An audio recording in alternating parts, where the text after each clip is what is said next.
Can you imagine? Imagine a new color, not a shade of red or blue. कोई ऐसा colour जो exist ही ना करता हो. डिफिकल्ट है ना? That's how KP Singh imagined Gurgaon 30 years back as a city of corporates, high-rise buildings, best of residential apartments, Millennium City and whatnot. But who is KP Singh? You can call him the DLF man, the man behind Gurgaon, or simply Kushal Pal Singh. DLF यानी Delhi Land and Finance के founder Chaudhary रघविंदर Singh है. Then what makes KP Singh great? And who is Rajiv Singh? Let's know everything about him and all things about DLF. UP के एक गांव बुलंदशहर से लेकर England में Rolls Royce में घूमना. From joining the Indian Army to becoming a billionaire. That's KP Singh for you. Do you know who is the man behind DLF Cyber City? Stay tuned and you will know him. और क्या आपको पता है, एक time पर DLF company की worth 26 lakh rupees थी and now its market cap is 1.7 lakh crore rupees. एक बात तो श्योर है, DLF ने ही गुड़गांव को बनाया है और गुड़गांव ने ही DLF को भी. अब जरा शुरू से शुरू करते हैं. As per the KP Singh autobiography, whatever the odds and just like Queen Elizabeth II, Kushal Pal Singh के भी 2 बर्थ डेट्स हैं.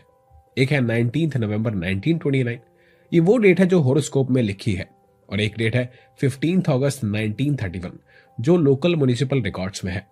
लेकिन KP सिंह 19 नवंबर को ही अपना बर्थडे सेलिब्रेट करते हैं एंड इनका बर्थ प्लेस है यूपी का एक छोटा सा गांव बुलंदशहर, एंड मोर प्रिसाइजली खंडेरा.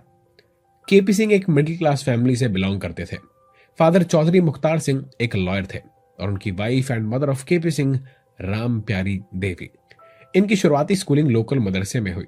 फिर 1939 में इनका एडमिशन इंडिया की largest non governmental education society which was Dayanand Anglo Vedic school systems, better known as DAV में हुआ.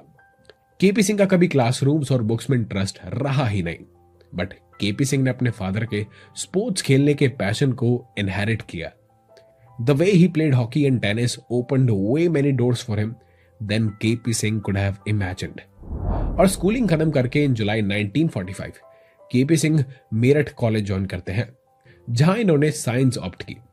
कॉलेज में कुछ हफ्ते ही निकले थे कि KP सिंह के एक पुराने फ्रेंड भोपाल सिंह ने उन्हें बताया that he got selected for ground engineering course at Air Service Training Facility in England. Bhopal Singh एक ऐसे दोस्त हैं जो बिना कहे किसी की मदद कर दिया करते थे. इनकी एक मदद ने KP सिंह की लाइफ बदल दी. बट भोपाल सिंह ने ऐसा क्या किया? तो भोपाल सिंह ने बिना पूछे KP सिंह का एडमिशन इंग्लैंड के ग्राउंड इंजीनियरिंग कोर्स के लिए भिजवा दिया. और सिर्फ इतना ही नहीं, एक गुड कोइंसिडेंस ये हुआ that it got accepted.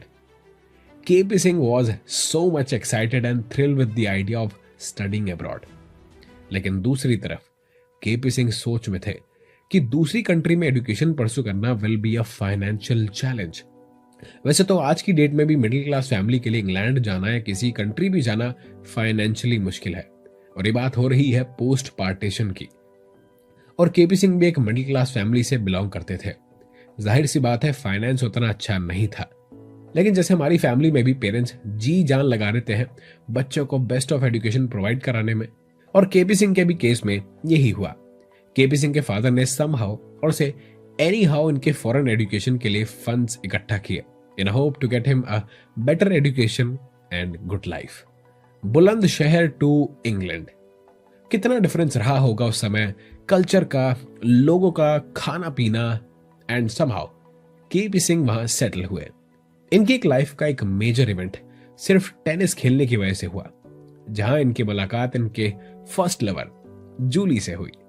Jully एक अच्छे यट रिच फैमिली से थी, और जूली के इस रेपुटेड बैकग्राउंड ने KP सिंह को भी फॉर गुड बदल दिया. उनके रहन सहन, खान पान सब बदल गया, and KP Singh was happy like never before. KP Singh अपनी ऑटोबायोग्राफी में बताते हैं कि इंग्लैंड में रहकर ही उन्होंने सोफिस्टिकेशन, सेल्फ कॉन्फिडेंस और रिलेशनशिप्स की वैल्यू सीखी. सिंस जूली एक रेपुटेड फैमिली से थी, तो इससे KP सिंह को एक कॉम्प्लीमेंट्री एक्सेस मिला इंग्लैंड के दिग्गजों से मिलने का, अच्छी से अच्छी पार्टीज अटेंड करने का, सब अच्छा था. He was happy, content and satisfied with his life in England until he met an Indian Army officer जिनका नाम था ब्रिगेडियर मोहिंदर सिंह बटालिया। दोनों को ही नहीं पता था कि ये कॉन्वर्जेशन एक टर्निंग पॉइंट होगा केपी सिंह की लाइफ का। मोहिंदर सिंह बटालिया ने उन्हें इंडियन आर्मी ज्वाइन करने के लिए कहा that you are a better polo player than an engineer, you should join Indian Army. अब केपी सिंह एक डिलाइमा में आ गए क्योंकि he is into his comfort zone, he is happy with his present life और वो जूली से शादी करके इंग्लैंड में ही सेटल होना चाहते थे। कहते हैं ना, जो डेस्टिनी में है वो कहां बदल सकता है। केपी सिंह ने उन्हें इंडिया ना जाने के बहाने दिए, जैसे वो आईएमए का एग्जाम देने इंडिया नहीं जा पाएंगे। लेकिन एक स्पेशल केस के under KP Singh was allowed to sit in exam in England only. अब केपी सिंह का आर्मी ज्वाइन करने का मन तो नहीं था, तो एग्जाम भी एक फॉर्मेलिटी में ही दिया। अब डेस्टिनी ने एक बार फिर से गेम खेला। He scored well, personal interview हुआ and he got selected to the 8th course of IMA. He had to report to Dehradun on 1st Feb 1950, but KP Singh wasn't happy because he wished to stay in England. और जूली को भी KP Singh का India जाने का idea अच्छा नहीं लगा।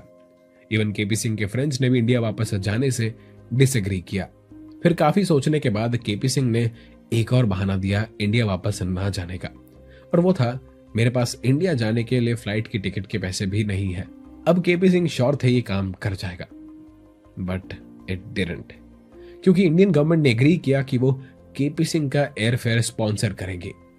अब केपी सिंह के पास कोई रीजन नहीं बचा, now he have to join Indian Army. Plus Indian Army की एक न्यू रेगुलेशन के according nobody is allowed to marry a foreigner. And with heavy heart KP Singh ने जूली को गुड बाय किया और एक प्रॉमिस किया that he will be back very soon. But in return Julie ने केपी सिंह को एक लेटर में लिखा to never contact her again because she knew he won't be coming back. But did he got back to meet Julie? इसका answer आपको story में आगे मिलेगा। फिर अब 20 साल के बाद केपी सिंह अपने उस फ्रेंड भोपाल सिंह से मिले जिन्होंने केपी सिंह का एडमिशन इंग्लैंड में करवाया था, जिनकी वजह से ही मेट जूली, और उस वजह से he got access to the best of people, attended best parties and all the moments he had lived in England. Bhopal इनसे एक नहीं 2 हार्ट ब्रेकिंग न्यूज शेयर करते हैं। First one, that Julie had died because of breast cancer, and it came as shock क्योंकि Julie was so dear to him. And since 1966, KP Singh ने कभी जूली से contact नहीं किया when she said never write or call her. It also reminds him of all the time he has spent with Julie. अब KP Singh यही accept नहीं कर पाए थे कि भोपाल सिंह ने KP सिंह से एक और हार्ट ब्रेकिंग न्यूज शेयर की, that this might be the last time we are meeting. Because he had 1 year left to live. क्योंकि भोपाल सिंह को प्रोस्टेट कैंसर है and it's in the last stage. KP Singh के पैरों तले जमीन खिसक गई। 20 साल के बाद किसी करीबी से मिलना और ये सब सुनना केपी सिंह के लिए काफी मुश्किल रहा। लेकिन क्या केपी सिंह जूली से मिले? हाँ, लेकिन काफी देर हो चुकी थी। Because now Jully got married to a businessman. और फिर भी वो जूली से मिलने गए, but Julie was angry. She cried heavily and told KP Singh to never come back and let her die in peace. Back in 1953, when KP Singh was around 23 years of age, ये जो समय शादी के लिए अच्छी मानी जाती थी। केपी सिंह अपने आर्मी करियर में आगे बढ़ रहे थे विद अ ब्राइट फ्यूचर, और शायद कोई भी एक्सपेक्ट नहीं करेगा कि कोई सीनियर आर्मी ऑफिसर आपके लिए मैच मेकर बने, और केपी सिंह के केस में यही हुआ। Commanding officer lieutenant colonel Sheodan Singh, lieutenant colonel Kadam Singh और केपी सिंह के uncle Surendra, they have found a right match for him. Indra Singh, who was the daughter of Chaudhary Raghvendra Singh, a respected lieutenant colonel in the army. उस समय young couples का public में मिलना society में acceptable नहीं था, but both of the families were ahead of the time, and they felt KP Singh and Indra Singh should meet before getting married. KP Singh और इंदिरा सिंह की पहली मुलाकात एक क्रिकेट टेस्ट मैच में हुई in Firoz Shah Kotla, and after few meetings and conversations, they felt they like each other's company, and finally they decided to get married on 6th March 1954. Both were happy. KP Singh adored Indira Singh for all the adjustments she made in his life, and KP Singh was happy in his army life until in 1959 KP Singh के father in law Chaudhary Raghvendra Singh ने KP Singh से army छोड़कर उनका family business संभालने के लिए कहा, क्योंकि Chaudhary Raghvendra Singh had no son. This came as shock to him, as KP Singh was happy and content with his life. A father-in-law की बात ना मानना भी ऑप्शन में नहीं था. KP Singh decided to take this step and to leave army. उस time पर आर्मी छोड़ना was difficult, and for KP Singh it was too difficult, क्योंकि government has spent too much resources on KP Singh, and even KP Singh has excellent scorecard. और ऊपर से KP Singh का resignation had to be cleared by Defense Minister VK Krishna Menon. फिर भी काफी proposals रखे गए. They all got rejected until एक proposal accept हुआ with the help of Lieutenant General BM Kaul, who was the chief of general staff who did all the talk with Defense Minister VK Krishna Menon. And after spending 8 years in army, he joined his father-in-law's business. In 1950s, Delhi में चौधरी रघुविंदर सिंह जी ने acres and acres of land acquire किया. And during the period of 1950 to 1964, DLF ने दिल्ली में 22 urban colonies establish की, which includes Rajouri Garden, Punjabi Bagh, Greater Kailash, Kailash Colony and Model Town. But it wasn't easy. When in 1957, Delhi government announced किया about the establishment of DDA, Delhi Development Authority. इस authority के under एक regulation आई कि कोई भी private developer Delhi में land acquire नहीं कर सकता. सिंस डीएलएफ काफी लैंड एक्वायर कर चुका था, all they can do is build on existing land. अब गवर्नमेंट के अगेंस्ट जाना पॉसिबल नहीं था. चौधरी रघुविंदर सिंह को कुछ सजेशंस जरूर मिले that you can find loopholes and things will get right for you. And that's when KP Singh learned from his father-in-law that there is no right way to do a wrong job. क्योंकि Chaudhary Raghuvinder Singh was a man of culture और उनका मानना था that he will run out of business rather than pursuing illegal methods. अब चौधरी रघुविंदर सिंह की इच्छा थी business को डाइवर्सिफाई किया जाए and he wanted to start a manufacturing company. And guess what? He did. In July 1963, he started the manufacturing of motors. इसकी शुरुआत हुई with a tie-up with a US company named American Universal Electric India Limited. The factory was set up at Faridabad, on the outskirts of Delhi.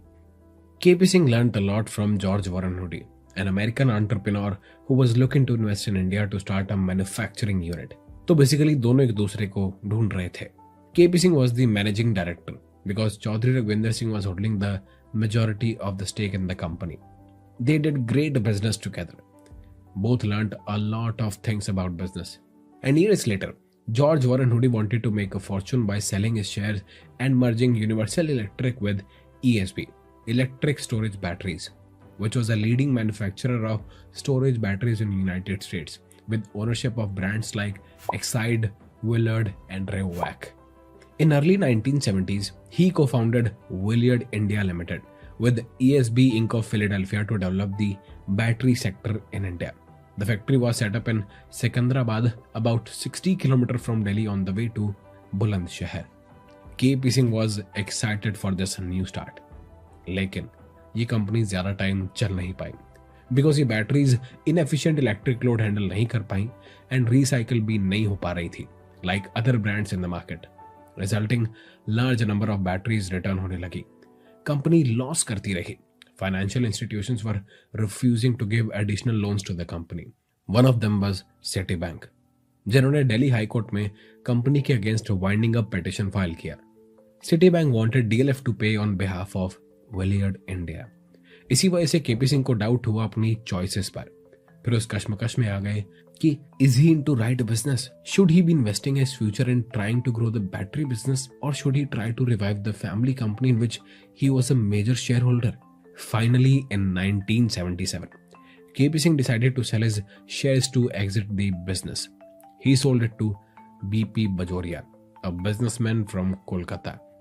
During the partition, जब DLF की शुरुआत जुलाई 1946 में हुई with a capital of 5,000 shares of 100 rupees each. The majority of shares were held initially by a Jain family.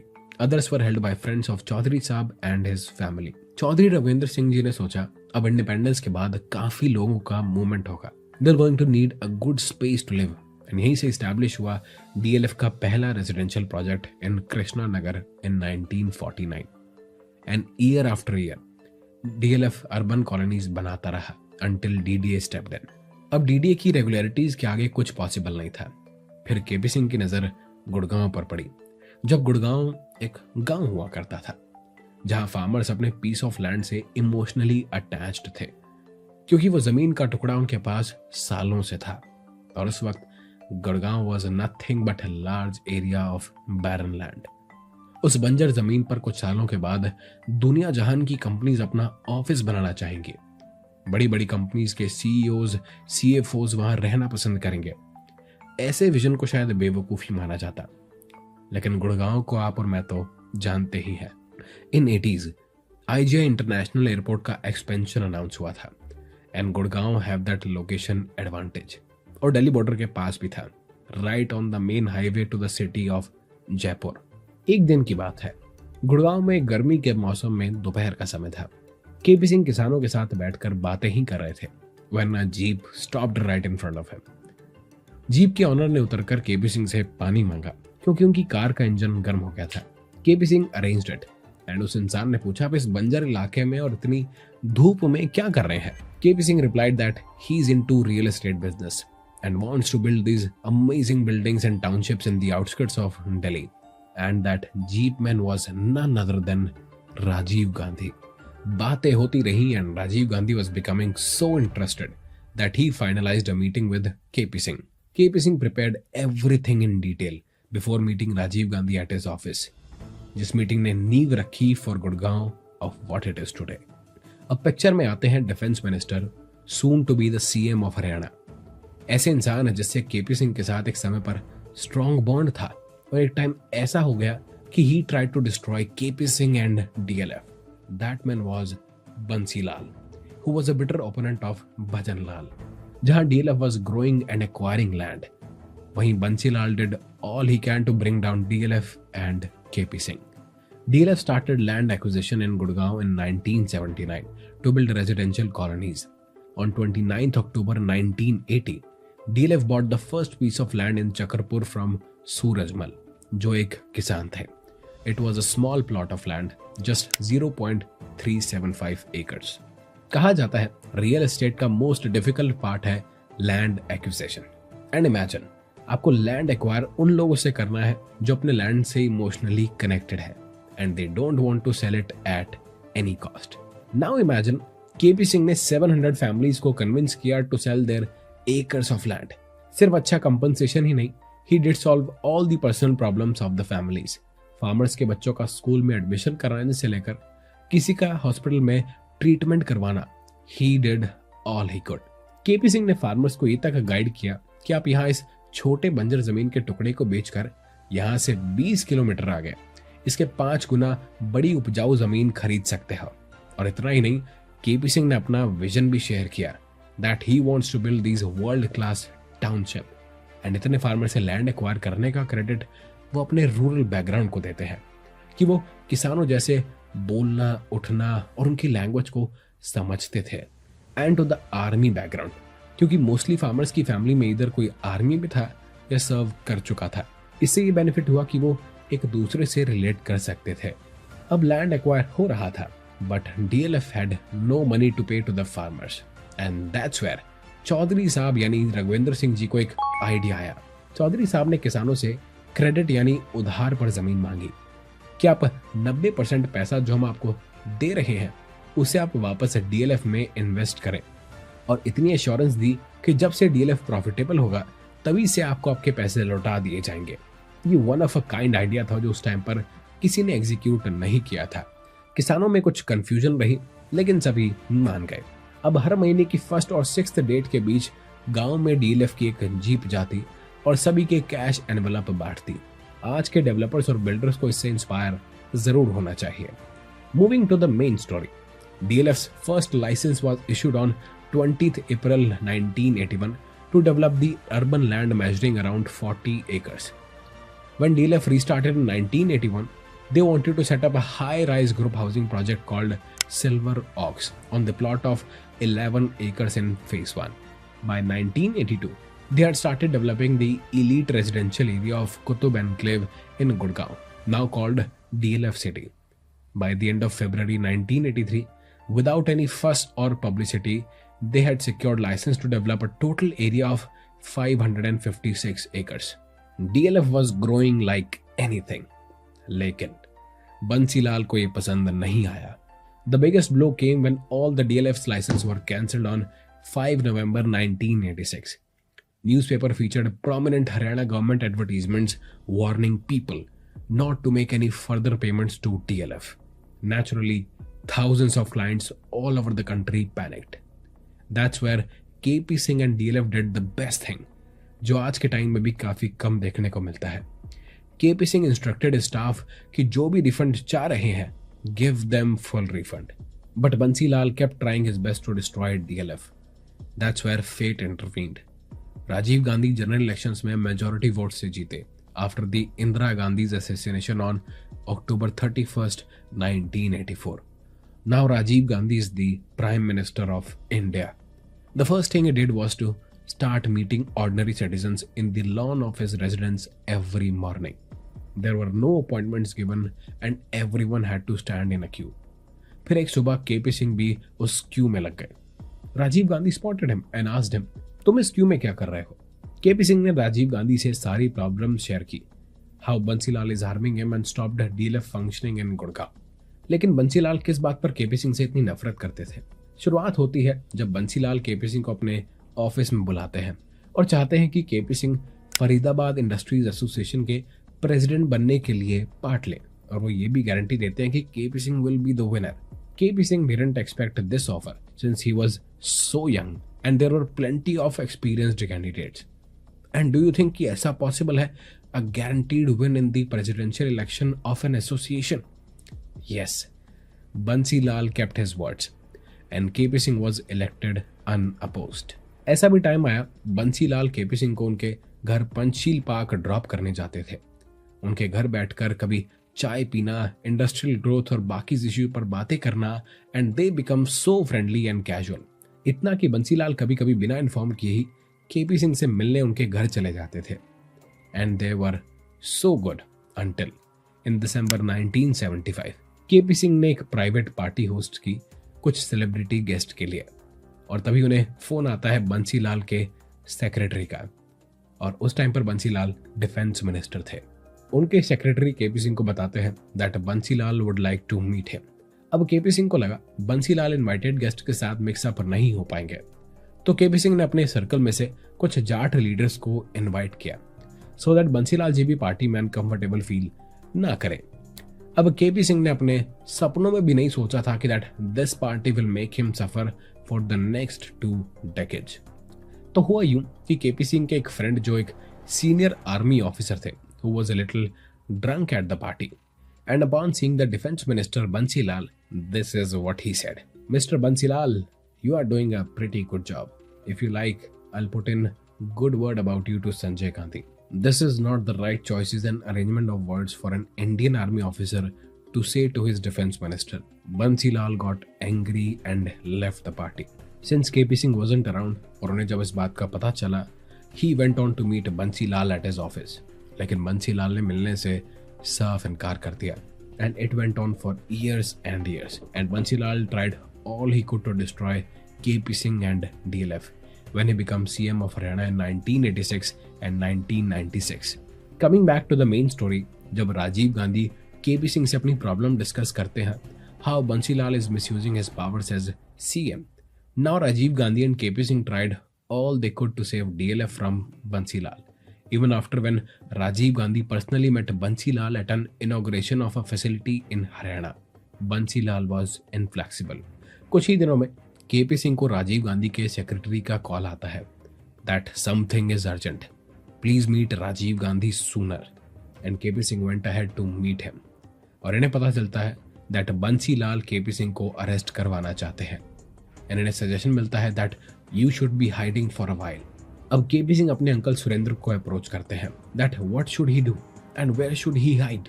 Uncle Surendra KP Singh को ऊंचा गांव में छुपने के लिए कहते हैं, जो दिल्ली से लगभग 110 किलोमीटर दूर था, और KP सिंह वहां पहुंच जाते हैं एंड ही वाज स्कैर्ड कि वो चाहकर भी कुछ नहीं कर सकते। लेकिन फिर एक उम्मीद की किरण नजर आती है when on 19 June 1987 Bansilal step down as chief minister. लेकिन अभी ये बैटल खत्म नहीं हुई थी। DLF की बंसीलाल की वजह से रेपुटेशन खराब हो चुकी थी। It was difficult for KP Singh to start working on DLF.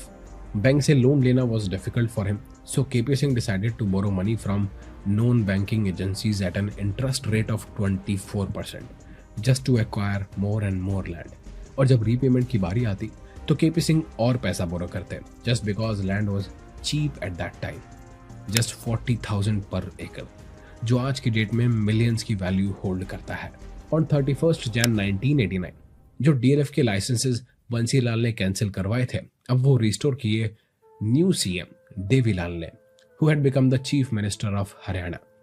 1986 में ही DLF were selling land as low as 600 per square yards, और लाइसेंस रिस्टोर होने के बाद ये price 2000 rupees per square yard हो गया.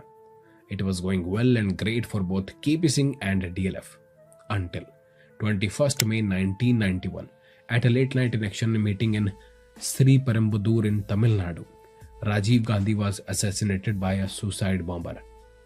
This didn't end well for KP Singh. अब KP Singh को लगा सब खत्म.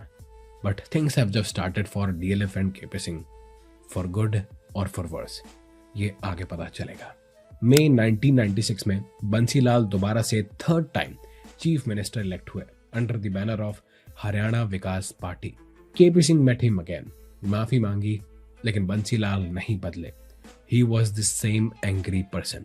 लास्ट सीएम देवीलाल की गवर्नमेंट ने मार्च 1988 में एक नोटिफिकेशन इशू किया for acquiring land to construct a bypass road number 9 which is NH8, जो कि दिल्ली, फरीदाबाद और जयपुर से आने वाले ट्रैफिक के कंजेशन को कम करेगा. इस रोड से गुड़गांव को, स्पेशली DLF को भी बेनिफिट मिलता, लेकिन ये बंसीलाल को ठीक नहीं लगा. अब बंसीलाल ने बिना प्रोसीजर को फॉलो किए सभी रूल्स रेगुलेशंस के अगेंस्ट जाकर बाईपास रोड नंबर 9 का सारा काम रुकवा दिया, और ये डी नोटिफिकेशन नवंबर 1998 में इशू हुआ. इस रोड से थाउजेंड्स ऑफ रेजिडेंट्स को बेनिफिट मिलता, लेकिन बंसीलाल की ईगो की वजह से एवरीवन हैड टू सफर, और जो काम शुरू हो चुका था वो भी कंप्लीटली वेस्ट हो गया. ये चलता रहा until Bansilal lost assembly elections. अब रेजिडेंट वेलफेयर एसोसिएशंस के प्रोटेस्ट के बाद ही गॉट सीरियस, और आने वाले chief minister of Haryana Om Prakash Chautala ने इस लैंड को रीनोटिफाई किया इन अगस्त 2003 ताकि बाईपास रोड नंबर 9 का कंस्ट्रक्शन शुरू हो.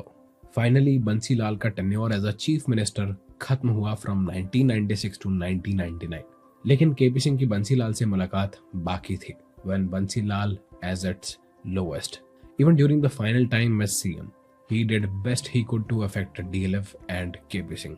And another such event was जब DLF ने अपने गोल्फ कोर्स के प्राइवेट लैंड के रोड साइज को बढ़ाया, बट बंसीलाल के ऑफिशियल्स ने ऑब्जेक्ट किया कि ये प्लान रोड से बड़ा है, and they brought in the earth movers to destroy the road, which was built on the private property. And even on 12th April 1999, DLF के गोल्फ कोर्स को कंपटीशन देने के लिए बंसीलाल के ऑफिशियल्स ने एक नोटिफिकेशन इशू किया that Haryana Urban Development Authority had planned a golf course on the area of 215 acres, which was not possible because it comes with a cost to which fund wasn't available, and the time of Bansilal as CM of Haryana was over. Now who would have thought कि KP Singh Bansilal से मिलने भिवानी जाएंगे? It happened in 2005 when Bansilal's son Surendra died in helicopter crash. KP Singh मिलने जाते हैं for the condolences, but Bansilal haven't changed. All he said was thank you. A month later, KP Singh went again to meet Bansilal, and that's where he saw him as a broken and lonely man. And that's where Bansilal, for the first time ever, said sorry to KP Singh. And he said, because of me, you suffered a lot. I always tried to hurt you and your company, but now I realize I was wrong. I was misled. You are a good man. And KP Singh finally felt some peace between them. Now comes Om Prakash Chautala, who was elected as CM of Haryana on 24th July 1999. And with this, the evolution and rebirth of Gurgaon have just started because of one man, Rajiv Singh, the son of Kushalpal Singh. Gurgaon में Fortune 500 companies के आने से पहले एक BPO company I. Before I tell you the name, DLF was the company behind bringing BPO services in India. First order $10 million का रहा, and it went to the value of $14 billion. लेकिन ये सब हुआ कैसे? Let's go back to 80s and मिलते हैं Jack Welch से, who was then the chairman and CEO of GE, General Electric. ये company health care system, aircraft engines, power generation equipments में डील करती है. अब केपी सिंह ने जैक को इनवाइट किया इंडिया विजिट करने के लिए, उन्हें पीएम राजीव गांधी से मिलवाने के लिए, जो टेक्नोलॉजी और कंप्यूटर्स के लिए काफी अफेक्शनेट थे. और केपी सिंह जैक को न्यू इंडिया दिखाना चाहते थे. केपी सिंह ने एक ग्रैंड पार्टी होस्ट की जैक के लिए और काफी गेस्ट्स को इनवाइट भी किया. जैक को राजस्थान दिखाया, जयपुर के महाराजा के साथ डिनर करवाया, फायरवर्क्स सब किया. अब फॉरेनर्स पर राजस्थान का एक अलग पॉजिटिव इंप्रेशन रहता है जो उनके दिल और दिमाग में इंडिया के लिए अच्छी जगह बनाता है. And guess what, Jack was impressed. फिर केपी सिंह ने बैक टू बैक जैक की बिजनेस लीडर्स के साथ मीटिंग सेटअप कराई और एक मीटिंग उनकी भी रही जिसमें he showcase the talent of India, about the potential of India, that youth is intelligent. मतलब जो कोशिश हो सकी KP Singh did and it comes out well. जिसमें इन 90s जी ने अनाउंस किया कि वो बीपीओ यानी आउटसोर्सिंग इंडिया से करवाएंगी with the price tag of $10 million. इसी पहले प्रोजेक्ट ने जी का ऑपरेशन इतना बढ़ा दिया that they opened a separate unit in 1997 in a DLF building in Gurgaon, जिसे आज जेनपैट कहते हैं. इन 2005 it had revenue of $419 million. By 2010, Genpact revenue had crossed $1.12 billion. India's outsourcing industry is expected to earn around $50 billion annually by 2012 and employ around 2 million people. And the rest is history. This happened because of Om Prakash Chautala, जिन्होंने plan and push किया IT related projects को for the industrial development of the state. And one policy related to the development of IT and cyber parks. Rajiv Singh, the son of Kushal Pal Singh, moved in immediately to benefit from this policy and obtained approval for the development of DLF Cyber Park in Gurgaon.